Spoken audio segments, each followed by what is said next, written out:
Hey, you ever wondered how to have a happier kid? We got cheat codes today.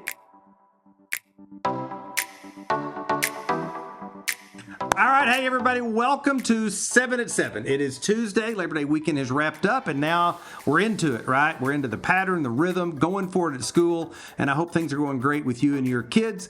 Or if you're tuning in and you've got grandkids or you're just part of our church family, I'm glad you're here too today. This week we're talking a little bit about joy. Joy, and you mentioned cheat codes. Cheat codes, joy, you're going to have to tell me how all these things go together. Yes, I am. But first, let's talk about mice. Oh, even better. If we were going to try to pick out the happiest mice in the world. Happiest. Who might be on the list? Well, you know Mickey Mouse leads the charge on that. Mickey seems like a pretty happy mouse. A happy mouse and the happiest place on earth. And honestly, I always thought Minnie was even a little cheerier than Mickey. You think so? Mickey just looks burdened sometimes with all the Disney trouble. Maybe because she's just better dressed.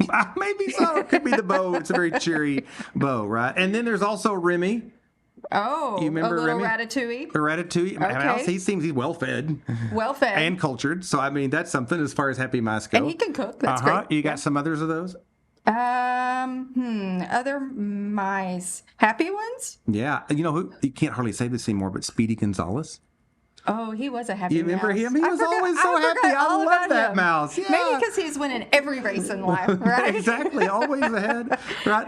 Yes. Any other happy mice? Well, I mean, there is a mouse in a book who seems to be pretty happy.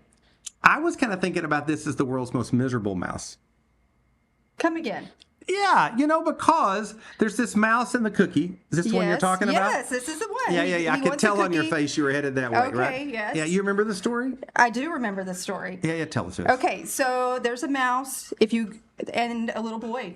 Right? So the little boy wants to give his mouse a cookie. That seems like a nice thing to give your mice. After he gives his mouse a cookie, the mouse wants a glass of milk. Oh, sure. Wouldn't you you need want a glass some milk? Yes. Uh-huh. And after that, the mouse wants some pen and paper, a refrigerator. I mean, it just keeps going and going and going. And the little boy, of course, is there to accommodate and give the mouse whatever he wants. That's it. I think this is the most miserable mouse in the world because he's always wanting something more. He's never content. Never satisfied. Mickey and Minnie, they seem content. Eventually, Remy seems pretty good. Speedy Gonzales never grabs about anything, as far as I know. All those are really. But this mouse seems miserable because he never seems content. Always wants more. And so it seems to me for a lot of the kids in the rising generation right now.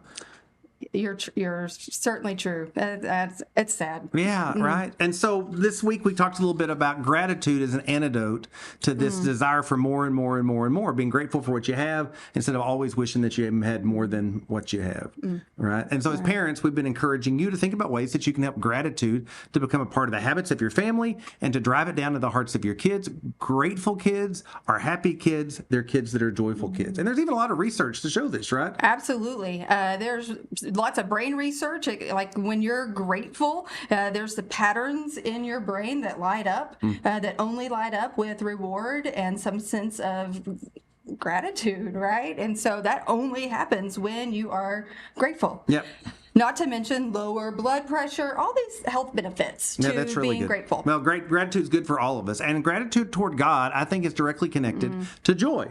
Absolutely. Right. So we talked a little bit this week about gratitude, the importance of making this a value in your home, and then even from a very young age, one of the things you can help your kid chart a path toward joy across all of their life is to make gratitude an important part of your family. Absolutely. They have to see it, hear it, be a part of it each and every day, all day long, for them to internalize that and to be able to show it themselves. Yeah, and we even suggested some things like playing games around the house or games when you're traveling that help your kids to think of things they're grateful for, making gratitude a part of your ritual every night, that maybe you think about what are 3 things you're grateful for today, you share them with the rest of your family, you pray and thank God for those right on the spot, all these things you could do to put gratitude into your family. And then I would like to suggest one more, and that is mom, dad, grandparents, aunts, uncles, and our church family. I think it's important that we model gratitude in the life of our kids. Absolutely. They have to see it.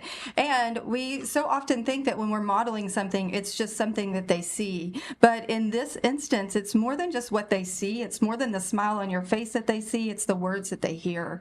We have to model this with our voice. We have to tell the things that we're grateful for, the things that we're grateful for in the kid, the things that we're grateful to God for, that he's done for us. They have to hear us say those things out loud. And, in one way, it's important to say, I'm really grateful that you made your bed. I'm really grateful that you took care of the trash. I mean, when they do the chores they're supposed to do, of course they're supposed to do it because they're responsible, but it's also valuable for them to hear from us. I'm proud of you. I'm thankful that you did this. And saying those words to them is really important. And then I think taking that the next step is I'm really thankful unto God for you because of what you add to our family and the contribution you make and your unique gifts and talents and personality and quirks and all those things about who you are. I'm grateful to you for who you are, but I'm grateful to God for who you are.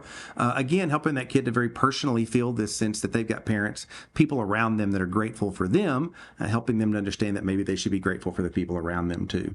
And to see that gratitude is something that comes from God. And so I'm grateful for these things that I'm seeing God do in you, right? So that they can see that that light that they're shining and they're sharing with their family is the light of God. Yeah, that's exactly right. Well, I just want you to kind of think this week about what are you doing to model gratitude before your children, your grandchildren, or whoever the kids are that are a part of your life. Maybe you're a school teacher, and how much are you demonstrating gratitude before your kids at school? Maybe you're one of our Sunday school teachers, our life group teachers with our kids, and how much are you demonstrating and modeling gratitude before the kids that are a part of our church family? Whatever the case, gratitude is connected to joy. Grateful people turn out to be joyful people. This is the cheat code, right? All of us, a lot of people say they want their kids to be happy. Joy is something that's deeper and longer lasting, and there is this direct connection between gratitude and joy. I love what Nehemiah writes, that the joy of the Lord is my strength. Yeah, absolutely. I want my kids to be joyful because I know there's a connection between joy and strength in life, and there's a connection between gratitude and joy. Well, we're grateful for you that you tune every day. I hope that you're getting something out of our time together and that you'll this week be more grateful because these moments that we spend together. If you like what you're hearing, press like, share this with other people around, subscribe if you haven't yet. We love you guys. Have a great week.